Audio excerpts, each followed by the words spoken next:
Hindi daw bayani si dating presidenteng Ferdinand Edralin Marcos. Yan ang sabi ng mga komunistang NPA. So, pag-usapan natin yan ngayon. Mga kotsero, syempre as usual, no, gagawin na muna natin ito, no? Mag-shoutout muna tayo sa mga kaibigan natin sa Sendwave. Okay, kung kayo po ay nasa US, UK, Canada, Italy, France, Spain, Ireland, and Belgium, ay pwede na po ay magpadala sa Pilipinas sa inyong mga remittances sa pamamagitan po ni Sendwave ng wala pong remittance fees. Ang gagawin nyo lang ay download ang Sendwave app. Kuha po kayo ng account, ilagay nyo po yung bank account details at pwede na po ay magpadala sa GCash, sa mga bangko at iba't iba pang mga pick-up places, pawn shops sa Pilipinas. At kapag ginamit nyo po kayong promo code for the first time na kayo magpapadala sa sa Sendwave, ay makakuha pa kayo ng karagdagang $20 na free credit. Kaya gamitin na po si Sendwave for all of your remittance needs. Okay, eto mga kotsero.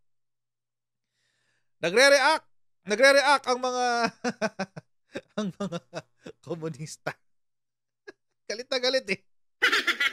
Bakit sila nanggagalit? Nagagalit pala. Eto, pakita ko sa inyo. Sabi, Marcos Sr. hindi bayani. Robin Padilla slammed for attempt to distort martial law history. Yan. Saan nanggaling to, mga kotsero? Ito po, mga kotsero, nanggaling sa komento ni Senator Robin 2 days ago or last week. Pero ito po yung sinabi niya. Panoorin mo natin to. Wait, lakihan lang natin. Yan. Sa matagal na panahon, Chairman, binigyan po ng napakasamang imahe yung September 21. Ang narinig lang po natin ay isang narrative. Alam niyo po, Chairman, sa mundong ito, dalawa dapat ang narrative na naririnig natin.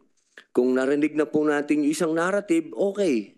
Pero wag naman natin isuppress yung isang narrative. Yung isang narrative po ay itong martial law ay nakapagdulot din po ito ng pagliligtas sa ating bansa na tayo po ay maging communist country. At marami din po tayong mga kasundaluhan ang nagbigay po ng buhay para maligtas po ang ating bayan na tayo po ay makubkob ng mga komunista. Kasi nung panahon po na yan, Chairman, ay malakas na malakas ang komunista sa Southeast Asia. Katulad po ng nangyari sa Korea, katulad po ng nangyari din sa Vietnam. Kaya po itong pagtatag ng martial law, hindi naman po natin sinasabi na pinasisinungalingan natin yung sinasabi naman ng isang narrative. Oo, sige, nandyan yung narrative ninyo, pero may isang narrative. Huwag naman natin solohin lang. Kailangan kung kinikilala ninyo yung mga bayani nyo dyan, meron din isang bayani dito. At dapat din natin silang kilalanin. Sapagkat kung hindi dahil sa kanila, hindi natin mai enjoy lahat ito. Ini-enjoy natin ang kalayaan na ito dahil sa sakripisyo ng mga sundalo na ito. True. Ano sabi ko sa inyo mga kotsero hindi lang ako agree kay Senator Robin Padilla doon sa punto ng sa punto ng what do you call this? West Philippine Sea at saka yung China incursion. Doon lang ko talaga ako hindi umaagree sa kanya sa ngayon. Pero so far, etong sinabi niya tungkol sa martial law, tsaka yung sinabi niya tungkol sa at saka yung drive niya for a charter change. Ako sold ako doon. Gusto ko 'yun. So, kaya ako nagsalita ang mga komunista. Dahil po dito, sinabi po nila na dinidistort daw ni Robin Padilla yung history. Dahil daw, meron pa rin ibang narratives. Oo, yan Meron pa rin ibang narratives na nandyan. Hindi lang isa ang narratives. Totoo din ho yan, hindi lang ho isang narratives. Pero, ang sabi po nung yung mga kabila, yung mga aktivista at komunista noong mga panahon na yon, wala nang ibang narratives. Isa lang. Yung amin lang. Sila lang daw ang pwedeng pakinggan. Ito kasi sinabi ni meron kasing bill na isinulat na si Senator Robin. So ayun na nga ang sabi, yung September 21 instead ng martial law recognition ay gagawing Unsung Heroes Day. Bakit po unsung heroes? Ito po ay para sa mga sundalo. na lumaban para pigilan ang pagkalat ng komunismo sa Pilipinas. Tama naman, di ba? I think it's worth doing. I think it is worth emulating itong mga sundalo na ito na nagbuwis ng kanilang buhay para labanan ang komunismo, ang pagkalat ng komunismo sa Pilipinas. Pero sa ibang grupo tulad ng Karma, hindi pwede yan. Sino po ba si Karma? Si Karma po, ito pangalan pa lang. Campaign Against the Return of the Marcoses and Martial Law. Ang plastic nyo naman. Ang sabi, Padilla's bill is filled with poor historical research, if not misrepresentations and outright lies. Ayun. Ang sabi, in the bill, Padilla sought to declare September 21 or the date of the imposition of martial law as Unsung Heroes Day to commemorate the lives lost in fighting the communist insurgency during the Marcos regime. O, tama lang naman, di ba? Para sa akin, tama yan. Ang sabi pa ng Karma, we call on Congress to reject Senator Padilla's a historical bill and all efforts to distort our history, especially the brutal history of the Marcos dictatorship and martial law. Ayan. Tapos dumagdag pa yung grupong Selda. Ayan. Ito yung mga ito yung mga victims daw. Victims. Ang sabi, the group Selda also slammed Padilla for commemorating the martial law, unsung heroes who were actually the state security forces that had their hands bloodied in a rampage of human rights violations. Talaga? Siguraduhin nyo lang na hindi miyembro ng CPP-NPA yung mga sinasabi nyong inabuso. At talagang may pang-aabuso. Kasi mukhang balita nag-iimbento lang daw kayo ng kwento. Sabi, the unsung heroes and martyrs of this era are those whose names have yet to be enshrined at the bantayog ng mga bayani or those whom only known by their nom de guerre. By no stretch of the imagination could the brutal martial law implementers and military men who arrested, tortured, killed, and abducted tens of thousands of Filipinos in the anti-dictatorship resistance be called heroes. Gusto nila mga mga revolusyonaryo lang daw ang pwedeng tawaging bayani. Walang ganun. Walang ganun. Kayo lang yun. Kayo lang nag-iisip ng ganyan. Wala na kayo nakukumbinsi. Kayo na lang nag-iisip ng ganyan. Kayo na lang talaga nag-iisip ng ganyan. Actually, nag-i-issue rin talaga nila yung pagtatanggal nga nung diktadoryang Marcos sa grade 6. No, sa klase ng grade 6, no. Okay, anong sinabi nila? Ito nga. Sabi nila, ang sagot pala muna ng DepEd kung bakit tinanggal yung Marcos dictatorship. Ang pagkakalatag ng mga paksa ay hindi partikular sa tao o namumuno, kundi sa pangyayaring pangkasaysayan. Tama naman yun, mga kotsero. Dapat kasi ang education ay nakatutok hindi lang sa pangalan. Kung hindi, mas mahalaga yung pangyayari. Kaya nga history. Kaya nga history Of course, yung players, yung actors, nandyan yan. Pero, mas mahalaga yung pangyayari sa kasaysayan. Pero nagalit pa rin dyan yung mga aktivista. Sabi ng mga aktivista, ayan, minamanipulate daw, nire-rehabilitate lang daw yung dark history ng martial law at ng Marcos family. Pati si Risa Ontiveros, nakiride dyan, ang sabi. Memory and truth-telling are the cornerstones of justice. An accurate historical record is a guide to a better future. May mga bagay na di dapat pinapayagan ang rebranding. Ay, may drama talaga. Si Risa Ontiveros talaga drama queen no? But, ayun na nga. Ang sinasabi nila. Alam niyo po ako, mga kotsero, simple lang naman kasi ako mag-isip Sige, papayagan. Okay lang naman. Sige, pag-aralan natin yung gusto niyo mangyari. Di ba? Pag-aralan natin yung naratibo nyo na pinaniwalaan nyo at pinaninindigan nyo kasi nakasalalay dyan ang mga hanap buhay nyo. Pero mga kotsero, siguro, instead of removing, dagdagan na lang natin yung body of knowledge. Di ba? Para sa akin, mas maganda, dagdagan natin yung kwento. Yan. Kaya ako, pabor ako dito sa Unsung Heroes Day. Kasi madadagdagan yung kwento. At buti sana kung peke yung kwento, kaso hindi. Ito yung kwento na ayaw nyo lang pansinin. Kasi maiipit kayo sa kasaysayan. Mabibisto na ang naratibo nyo ay napakalaking kasinungalingan. Kasi ako mga kotsero, para sa akin, ganun dapat mag-aral ng history. Tignan mo yung nakasulat. Tignan mo rin yung kabilang kwento. At ikaw na bahala bilang mananaliksik o mag-aaral ng kasaysayan, ikaw na bahalang magsabi kung itong si A ay totoo o hindi. O itong si B ay totoo o hindi. Basta nandyan yung impormasyon. Ay didagdagan natin yung impormasyon. Hindi ba? Mas maganda? Ganito. Anong idadagdag natin? Na si Ninoy Aquino ay hindi bayani. Di ba? Magandang idagdag yan. Si Ninoy Aquino ay hindi bayani. Ang gandang idagdag niyan, guys. Gusto ko yan. Para magkatotohanan na talaga. Alamin talaga natin ang katotohanan.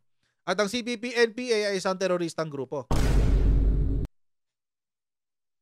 na binuo ni Joma Sison kasama si Ninoy Aquino.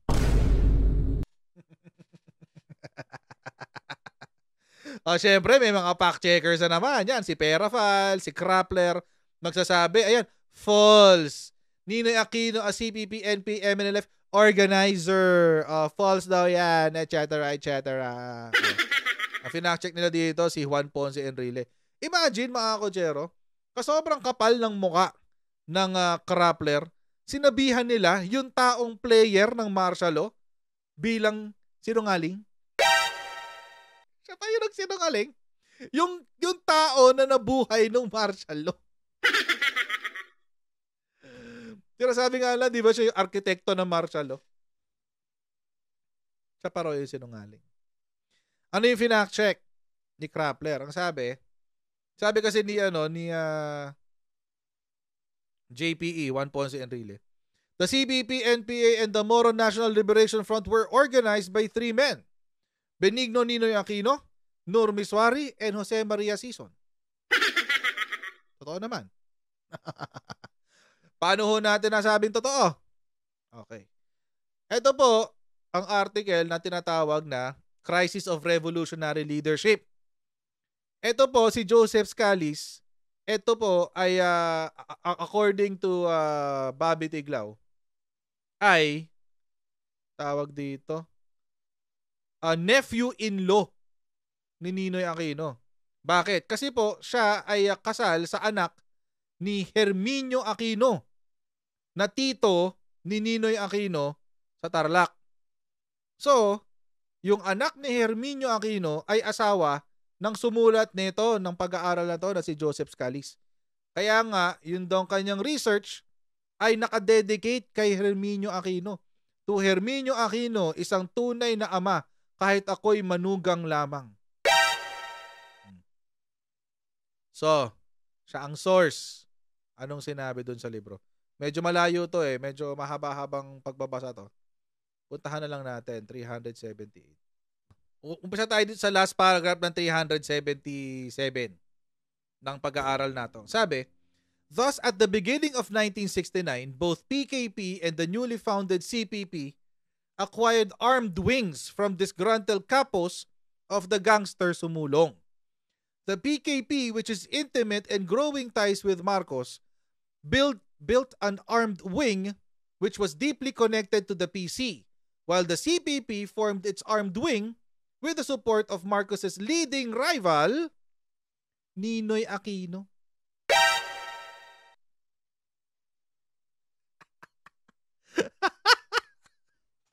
Ano ulit? Ulitin natin.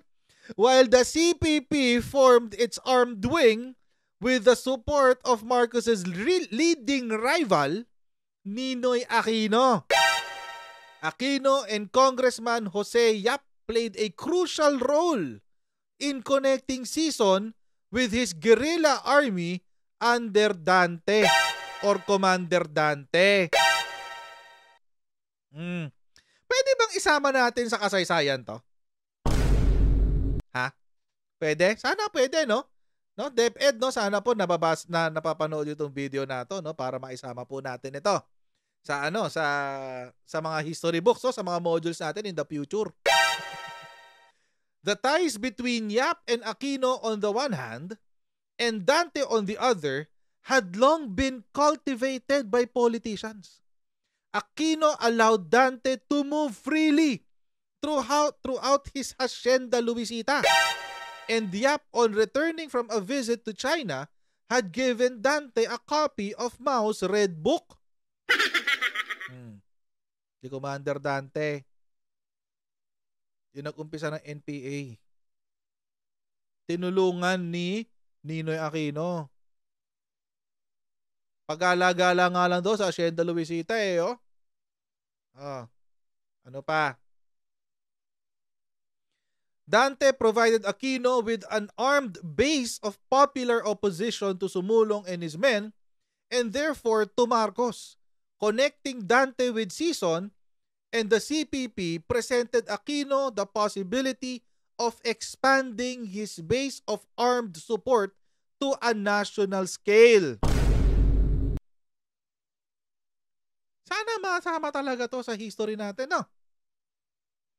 In October 1968, Aquino and Sison met and discussed how big a problem Marcos was, and Yap, Aquino, and Rodolfo Salas arranged a meeting between Sison and Dante. The meeting took place in late January 1969 in Dante's hometown of Talimundok, Capas. According to Jones, Aquino later reported to his friends that he personally drove Sison to this meeting. Diyos ko. Ito pa. The demilitarization, which effectively removed the massive buildup of Task Force Lawin from the province, lasted precisely from the founding of the party to the establishment of the New People's Army. The negotiated removal of the military was entirely the doing of Aquino and was referred to in the press as the Ninoy Aquino Peace Plan. The founding of the Communist Party and the intervention of Yap and Aquino electrified Dante, and after a year of struggle within Sumulong's organization, Dante made preparations for a formal break. So mga kutsero, dito pa lang isang page pa lang ito ng pag-aaral ni Joseph Scalise na pamangkin in-law na nephew-in-law ni Ninoy Aquino.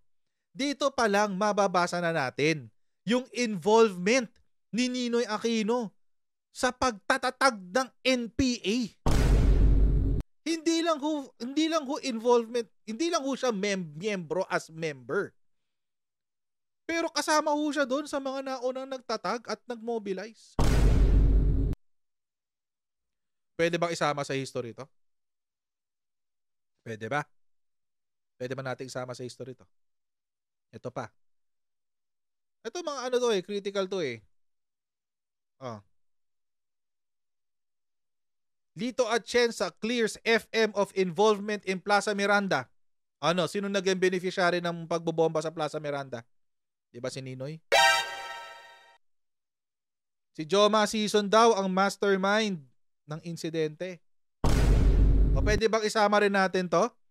Kasi sinasabi ng mga nandyan, yung mga dalawamping CPP, sinasabi nila na ginamit daw ito ni Ferdinand Edralin Marcos bilang propaganda para i-justify yung martial law. But apparently, ang nag-umpisa pala talaga nito ay si Joma Sison. Pwede bang isama din natin to sa history? Sama natin. Para dalawang narrative ang buo. Ito pa. Ito mga kotsero. Ayan. Ito yung resolution ng Executive Committee ng NISA or yung intelligence dati. Ayan, National Security Council. Para sa temporary release ni Benigno Aquino, ito yung pinang-justify nila kung bakit dapat hindi siya i-release. Anong sinabi? Kasi siya ay guilty ng iba't ibang krimen. Murder. Sa Hacienda Luisita. See? Ano talaga yan eh? Yung Hacienda Luisita na yan eh. Tapos, subversion. Subversion. At dito napapasok ng NPA sa subversion. At yung aktibidades ng NPA sa Hacienda Luisita, ayan nakasulat. Yan yung lahat ng krimen ni tawag dito ni Ninoy Aquino.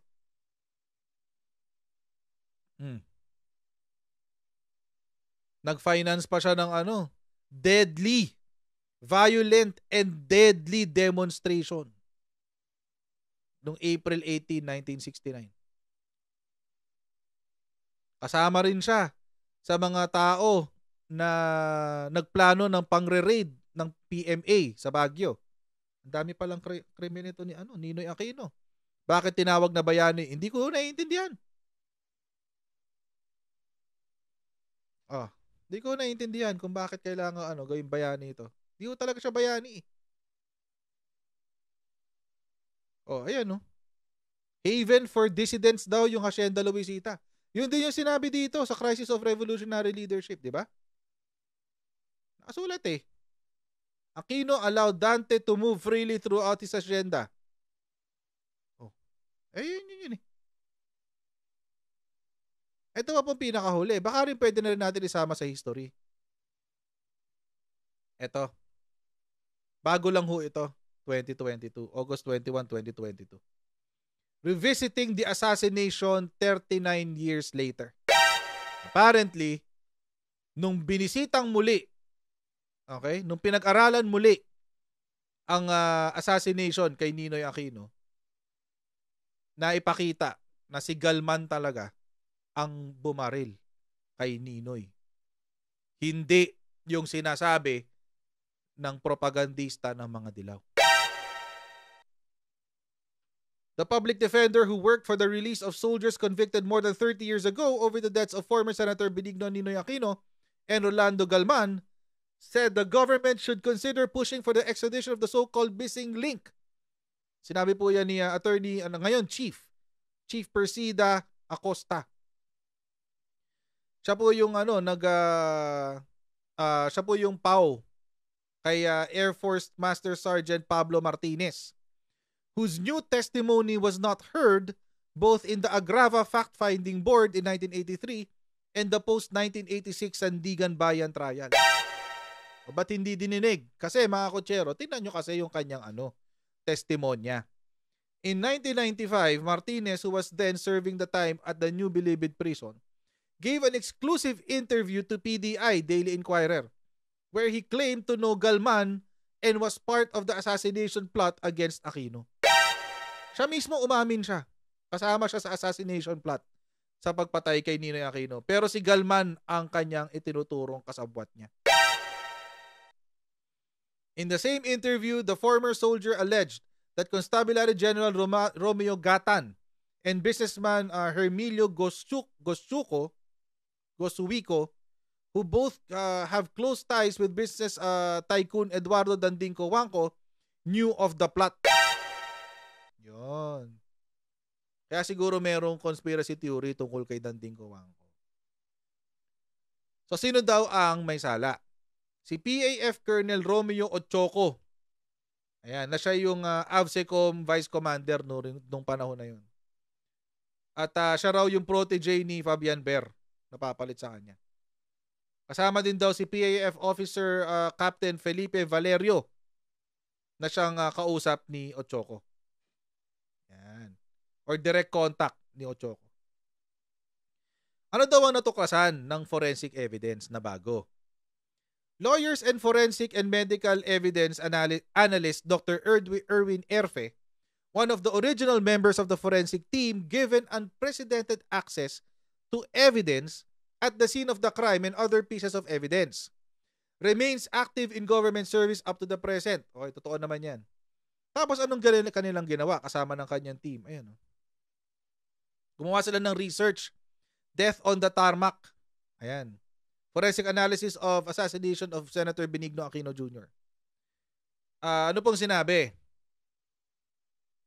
Ayan. Wait. Ayan. For one, Moreno supposedly shot Aquino as they were going down the stairs. Ang sinasabi po, si Moreno daw yung bumaril pagbaba ng hagdanan. A fairly difficult move considering that Moreno's teammates were also in the line of fire and dangerously close and moving shoulder to shoulder with Aquino as they were moving down the stairs. So malabo rong gawin ni Moreno kasi masyado silang dikit-dikit. Number 1. Pangalawa, in a more controversial experiment, Erfe's team also tested the maximum distance from a gunshot from a caliber .357 revolver. So nag-testing sila. Which would leave soot or visible powder burn marks on entry wounds similar to those found at the back of the head of Aquino. So ibig sabihin mga kotsero, meron nakitang sa entrance wound, sa entry wound ni Ninoy Aquino. May nakitang powder marks. Ganun talaga pag sa baril. Pag may binaril ka, lalo pag malapitan kasi syempre yung gunpowder sisirit yan sa labas ng baril. So yung gunpowder na yon, mamarka yun sa tatamaan lalo pag close mark. Lalo pag close shot. Okay. Nag-experiment sila ngayon. Ito yung experiment nila. The experiment ascertained that Moreno from the rear of the entourage with a handgun of at least 2 feet away from the gunshot entry point would not leave such a prominent and small tight powder burns. Ibig sabihin, sa layo ni Moreno, hindi magpo-produce yung kanyang baril ng gunpowder residue mark na dikit-dikit na kumpul-kumpul. Ibig sabihin, dapat lalapit siya. Lalapit siyang ganun para magkaroon ng kumpul-kumpul na powder burn sa entry wound. Ang sabi pa dito, a gun as such caliber .357 according or 38 357 pwede rin 38 to, no? Siguro mga 38 to. According to the experiment, would need to be no more than 6 to 10 inches away to leave entry wounds. Ibig sabihin, malapitang binaril. Malayo si Moreno, 2 feet. So, malabong siya. Di ba? Ngayon, the experiment, like everything in the Aquino saga, turned political after supporters of the late senator denounced the use of a dead pig's carcass to substitute for human flesh. So, hindi tinanggap yung ebidensya dahil nagalit yung mga fans ni Ninoy. Bakit daw ginamit ang baboy bilang pang-demo ng paano makakuha ng epekto ng baril sa katawan ng tao. Kasi mga kotsero, yung katawan ho kasi ng baboy ang pinakamalapit sa katawan sa texture at sa kapal ng balat ng tao. Yun lang ho yun. Wala kang ibang dahilan dun. Pinolitika. So, hindi na tinanggap. Also, ito pang matindi. Erfe noted that there had been no blood stains on the stairs. Wala rong dugo sa hagdanan. Pababa ng eroplano. Wala. But there were blood feet away near the Absecom van where Aquino collapsed after being shot. Ano pa? More telling was the popular video of Moreno and his fellow soldiers approaching Aquino as the latter was seated in the plane. Yung kinukuha siya sa loob ng eroplano, inaresto, tapos naglalakad sila sa loob. And then escorting him out. The video taken by one of the journalists on board the flight briefly captured the uniformed men, including Moreno, with an empty pistol holster. Paano ngayon yan? So, ibig sabihin, mga kotsero, mas totoo yung kwento, yung testimonya ng military during that time. Pero ba't hindi dininig? Actually, may Supreme Court ruling din dito. Ang sinabi, wala naman daw pinakitang bagong ebidensya. Dapat daw, nung umpisa pa lang, minention na nila itong what do you call this? Bagong findings na ito. Kasi po umabot sa Supreme Court tong kaso na ito eh. Umabot po sa Supreme Court yan. Tapos, yun po ang decision ng Supreme Court. Bakit ngayon nyo lang sinabi? Ang petition kasi nun, buksan uli yung kaso for the investigation. Kaso, yun nga, sabi ng Supreme Court. Hindi na pwede. Kasi wala naman daw bagong ebidensya maliban sa ni-review lang ulit yung current na ebidensya. At wala rin naman daw magbabago kung sakali. So, but anyway, pwede rin ba nating sabihin to? Na merong kwento tungkol sa si FEM ang nagpapatay kay Ninoy at meron ding kwento na ang mga dilawan ang nagpapatay kay ibang tao, mga komunista o mga dilawan ang nagpapatay kay Aquino. Baka pwede rin natin pag-usapan yan. Ganun na lang para magkasundo tayong lahat. Kasi mga kotsero, agree po ako sa sinabi ni Senator Robin Padilla na may dalawang kwento ng martial law. At yung isa pong kwento ay galing sa version ng mga aktivista at komunista at mga dilawan. Meron din yung version na totoo rin naman nangyari na galing sa kalaban ng mga komunista. Yun yung kwento ni Ferdinand Edralin Marcos at ang mga sundalo. So, painggan natin. Di ba? Why not? Wala namang mawawala. Pero ako, agree ako sa bill. Agree ako sa bill ni na gustong itulak dito ni Senator Robin. I think dapat magkaroon talaga ng seryosong pag-aaral. Namatay na nga sila para maging safe yung bansa eh. Tapos sasabihin ng mga aktivista diyan na dating miyembro ng CPP-NPA na ngayon NDF na sila. Sasabihin nila, hindi, wag na silang paranghalan kasi sila yung mga umabuso ng panahon ng martial law. Malay ba namin kung kayo yung gumawa ng atrocities na yon, pinasa nyo lang sa gobyerno. Kasi nagkaroon ng PKP, di ba? Tapos nagkaroon pa ng cleansing. Purging pala. Nag-purging sila sa CPP. Malay ba namin kung kayo gumawa nun? Anyway. So agree ako dyan. May dalawang narrative. At mukhang yung isang narrative, yung mas bagong narrative yata, ang mas pasok sa katotohanan. So dapat pinag-aaralan din natin. So mga kutsero, hanggang dito lang po muna tayo for today. Huwag niyo po kalimutan mag-like, share, subscribe sa ating Coach Jared YouTube channel. At meron din po tayong Facebook page. Paki-follow na rin po yun. And I'll see all of you in our next Coach Jared Live. So bye everyone. See you next time. Bye.